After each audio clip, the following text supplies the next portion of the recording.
사랑하는 여러분, 신년 첫 주일, 신년주일을 맞이했습니다. 무엇이든지 처음이라 그러면 마치 첫 단추를 꿰는 것 같아서 처음부터 제대로 끼어야지, 만약 한 번 잘못 끼면 전체적으로 우스꽝스러운 모양으로 깨울 수밖에 없고요. 그거 다시 채우려면 또 그만큼의 노력과 시간이 들어가는 것이 많습니다. 그러니까 첫 단추부터 잘 끼우려는 말이 그래서 생겨난 말이 아닌가 싶습니다. 새해를 맞이하면 우리는 늘 덕담으로 시작합니다만 우리의 덕담은 뭡니까? 서로 한번 나누겠습니다. 새해 복 많이 받으세요. 인사하십시오. 이미 언약갱신 예배를 통해서 만났었지만 오늘 첫 주일로 만나는 분들도 있습니다. 그러니까 진심으로 새해 인사를 하시고, 이 말은 참 말하는 사람도 기분 좋고요, 듣는 사람도 기분 좋습니다. 언제나 새해 복 많이 받으세요. 그러면 네, 많이 주세요. 그렇게 서로에게 덕담하는 건 참 좋습니다. 사람은 관계의 동물이라서요, 만날 때도 잘 만나야 되고 헤어질 때도 잘 헤어져야 되고, 또 좋은 말하고 오가는 말이 정감도 있고 좋은 말들을 해야 됩니다. 지난 금요일 날 점심시간에 지난 주일날 사임하셨던 전도사님 두 분이 인사를 오셨어요. 아니 왜? 그랬더니 주일날 잘 인사를 못 드리고 간 것 같아서 그래서 다시 인사를 드리러 왔다. 그러고 금요일날 왔어. 그래서 함께 식사도 하고 차 한 잔도 마시고 그렇게 대접해서 보냈습니다만, 헤어지면서 이렇게 저한테 선물을 주면서 화과자 세트를 선물로 주길래 아유 뭐 전도사님들이 뭔 돈이 있다고 이런 걸 사오셨냐고, 그러고는 헤어졌어요.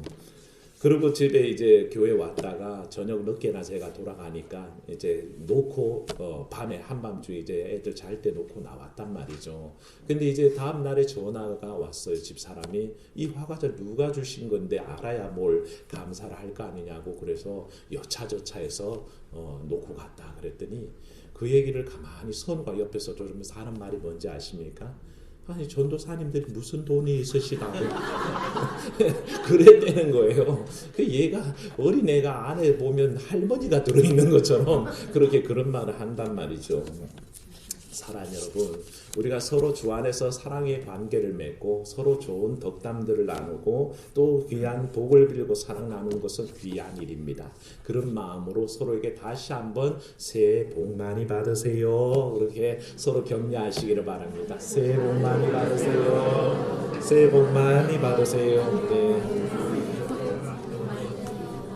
네, 우리는 복 받는 거 참 좋아합니다. 그래서 여러 가지 복을 구하게 되죠. 무슨 복이 가장 좋습니까? 참복이 좋나요? 까치복인가요? 그런 복 아니죠. 네, 복집에나 가서 할 얘기를 합니다. 제가 원래 그렇게 실이 없습니다. 네. 우리가 뭐 복 받기를 원할 때에 오늘 사도 바울은 우리에게 중요한 얘기를 하나 합니다. 사도 바울이 오늘 그 에베소서 1장 3절부터 시작되는 이 말씀 속에는 사도 바울이 제일 좋아하는 신학적인 용어가 하나 있습니다. 뭐냐 한번 따라할까요? 그리스도 안에서. 바울은 이 얘기를 너무 좋아합니다. 그래서 자기의 삶 전체가 그리스도 안에서 있다라고 생각하고, 자기의 사랑하는 디모데나 자기가 개척했던 모든 교회를 권할 때마다 그리스도 안에서, 그리스도 안에서 사십시오, 그리스도 안에서 행하십시오, 그리스도 안에서 늘 진리 안에 순종하며 사십시오. 이게 바울의 사실은 권고입니다. 근데 오늘 말씀은 그리스도 안에서란 말과 신령한 복이란 말을 결합해서 그리스도 안에서 신령한 복을 누리라라고 얘기하는데, 오늘 말씀 3절 한번 읽어볼까요? 읽습니다. 찬송하리로다 하나님 곧 우리 주 예수 그리스도의 아버지께서 그리스도 안에서 하늘에 속한 모든 신령한 복을 우리에게 주시되 아멘. 복이란 말이 몇 번 나오죠? 한 번 나오죠. 그런데 원어상으로는 여기에 복이란 말이 3번 들어가 있습니다. 성경은 번역하면서 그 3번이 다 필요 없겠다 싶어서 생략하고 한 번만 넣었거든요. 근데 정확하게 원어로 사실을 읽어보면 그렇습니다. 복이신 하나님, 이래서 복이란 말이 먼저 들어갑니다. 이때 유로게토스란 말로 복이신 하나님 곧 우리 주 예수 그리스도의 아버지께서 그리스도 안에서 하늘에 속한 모든 신령한 복으로 유로게시스, 유로게사스 이런 말로 얘기하고요. 그 신령한 복으로 우리에게 복을 주시는 유로기아를 주시는 하나님. 그렇게 해서 여기에는 복이란 말이 사실은 3번 들어가 있습니다. 이 말을 쉽게 얘기하자면 그리스도 안에서 우리에게 영적인 복을 주시는 하나님을 찬송하라 라는 뜻이 되는 겁니다. 그런데 그 복을 주시는 주체이신 하나님도 복이신 하나님이고요. 주실 복도 신령한 복이고요. 그리고 주는 행위 자체도 우리에게 복 주신다라고 해서 복을 3번이나 강조해서 말씀하시죠. 그것까지 다 기억하실 필요는 없습니다만 이 복을 말씀하실 때에 우리에게 오늘 말씀은 바울은 그 강조되는 복에 관해서 얘기할 때에 신령한 복이라고 얘기합니다. 신령한 복. 하늘에 속한 복, 하나님의 주권에 속해 있는 복이라는 뜻을 가지고 신령한 복을 얘기하죠. 신령한 복. 네, 이 신령한 복이 있다 그럴 때에 그러면 신령한 게 있으면 신령하지 않은 복도 있습니까? 하늘에 속한 복이 있으면 땅에 속한 복도 있습니까? 라고 물을 수 있는데요. 예, 사실은 구별됩니다. 명백하게 하늘에 속한 복과 반대되는 땅에 속한 복도 있지만 땅에 속한 복은 한계가 있습니다. 그렇다고 나쁘다는 뜻은 아닙니다.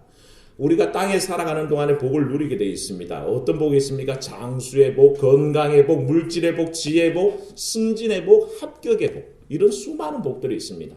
우리 교우들 중에도 지금 승진하는 복을 누리는 분들이 있는데 축하할 일입니다. 어떤 자녀들은 합격하는 복을 누립니다. 다 축하할 일입니다. 좋은 일들입니다. 그런 복들이 여러분에게 넘치기를 주의 이름으로 축원합니다. 물질의 복도 넘치십시오. 건강의 복도 넘치게 받으시기를 축원합니다. 그게 우리에게 하나님 허락하시는 겁니다. 그런데 나쁘진 않다 그랬지만 사실은 이 복이라는 것은 하나님께서 주시는 신령한 복과 비교하면 영원하지는 않다는 것입니다. 그래서 우리가 이 복에 관해서 생각할 때 궁극적으로 생각해야 될 게 있습니다. 예수님께서도 팔복 선언을 하셨거든요. 마태복음 5장에 보면 산상수훈 때 복 있는 사람은 아니 이거는 저 시편이고 온유한 자가 복이 있다. 가난한 자가 복이 있다. 이렇게 할 때 마카리오이라는 뜻으로 그렇게 복을 선언하셨습니다.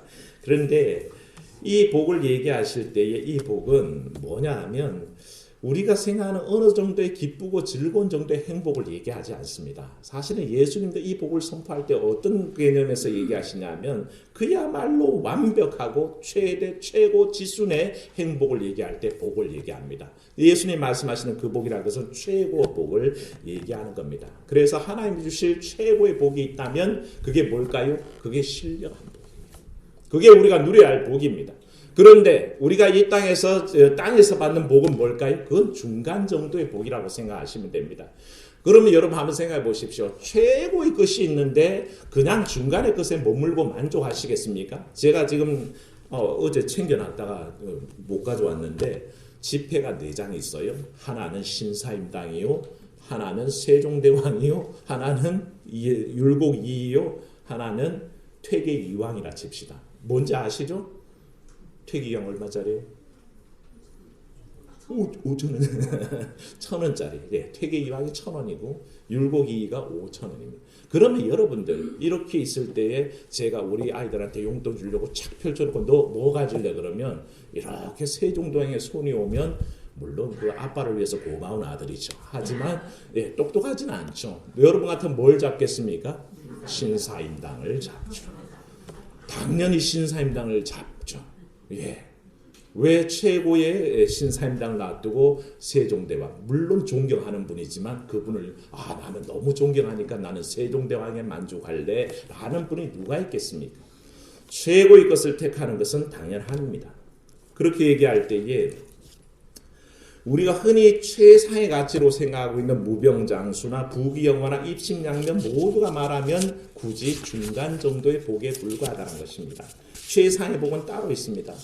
사도 바울이 오늘 얘기하는 그리스도 안에서 성도들이 누리는 복은 최상의 복이요 사실은 신령한 복이라고 얘기하시고 예수님 역시 우리가 누려야 될 그 복이란 것은 최상의 복, 그것을 말씀하고 계시다는 것이죠. 이걸 깨닫지 못한다면요 아무리 교회 오래 다니고 아무리 신앙생활 오래 했어도 결코 그런 행복을 누릴 수가 없다는 것입니다. 그런데 우리는 왜 교회에서 이런 면에서 자꾸 혼돈을 일으키냐 하면요 그렇습니다. 오랫동안 교회는 이 두 가지를 동시에 가르쳤습니다.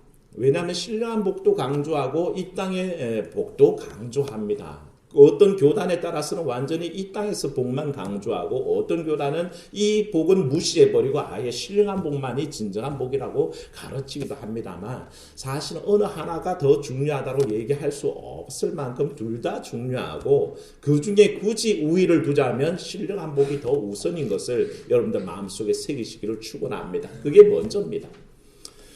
성경은 오랫동안 이 두 가지 복을 우리에게 동시에 얘기합니다. 디모데전서 4장 8절 보면 사도 바울이 육체의 연단을 디모데에게 훈련하라 권할 때 그렇게 얘기합니다. 이 육체의 연단이라는 것을 한번 따라서 범사에 유익하니 아니요 범사에 유익하니 제가 요즘 가끔씩 발음이 셉니다. 범사에 유익하니 금생과 내생에 약속이 있느니라.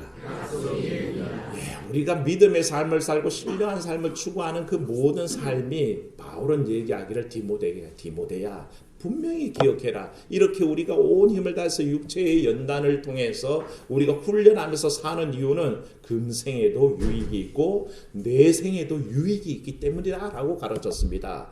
그러니까 우리의 신앙의 모든 훈련들이 저 다가오는 다음 세상 내세에만 유익한 거면 절대 바울이 그렇게 얘기하지 않을 거죠. 아니란 것입니다. 내세에도 유익하지만 지금 이 땅 살아가는 현재에도 중요한 일이라고 바울도 가르쳤던 것을 보게 됩니다. 그러니까 결국에 뭡니까? 내생에는 우리가 구원과 멸류관이라는 그런 유익이 있고요. 지금 현재 살아가는 삶 속에는 늘 형통하는 복이 넘치는 줄로 믿습니다. 그게 주님께서 우리의 허락하신 복이란 것입니다. 우리가 욕심꾸러기라서 그 두 개 다 가지려고 애쓰는 게 아닙니다. 하나님이 우리에게 약속하신 바입니다.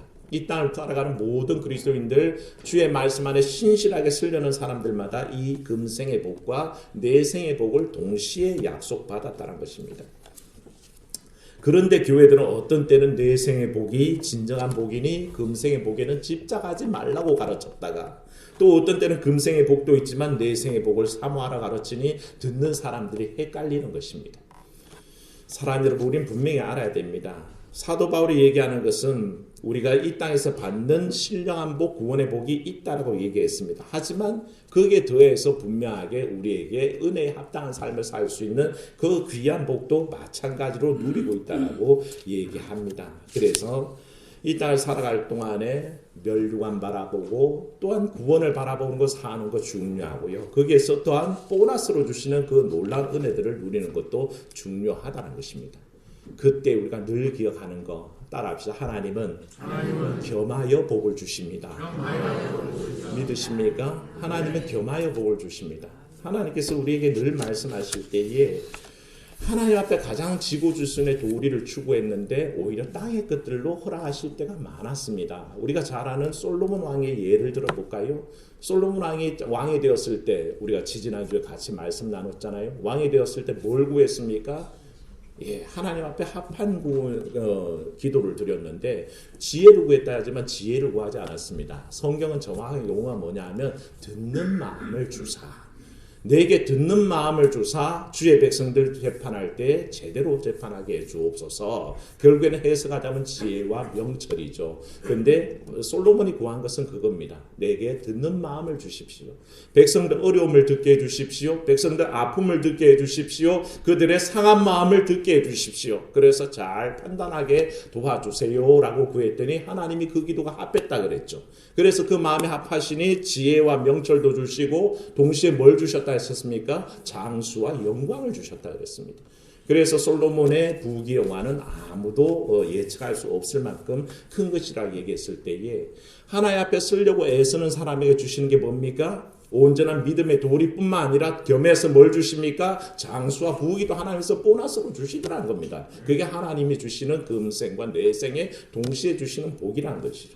예수님도 늘 가르치시기를 마태복음 6장 33절 외우시죠. 먼저 그의 나라와 그의 의를 구하라. 그리하면 이 모든 것을 너희에게 더하시리라. 할 때 이 모든 것이 뭡니까? 그게 먹을 것, 마실 것, 입을 것에 관한 것입니다.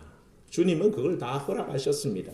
그러니까 먼저 그의 나라와 그의 의라는 우리의 신앙의 지고지순의 의를 먼저 구하는 그 일을 주신 때 그거는 정말 내생에 관한 것입니다. 내생의 복이지만 그걸 추구하는 이들에게 하나님께서 동시에 보너스로 주시는 것이 금생의 복이라는 것입니다. 먹을 거, 입을 거, 마실 거에 관한 복을 하나님께서 주셨다는 겁니다.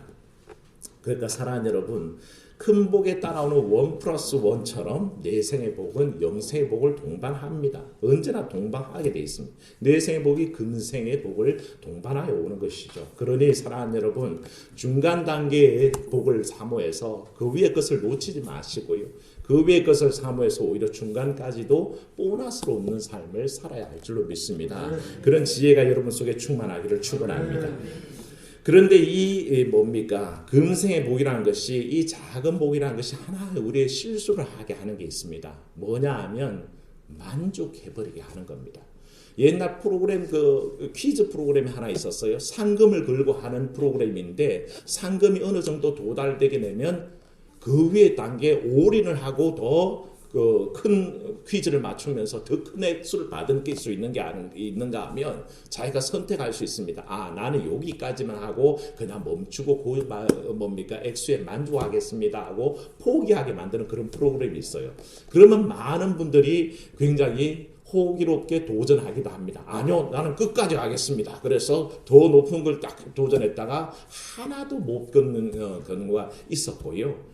네? 그런 퀴즈 생각나십니까? 어떤 이들은 아예 포기합니다. 그 윗단계는 너무 어려울 것이니 나는 그저 여기까지만 상금을 가지고 말겠습니다. 포기하는 사람도 있습니다.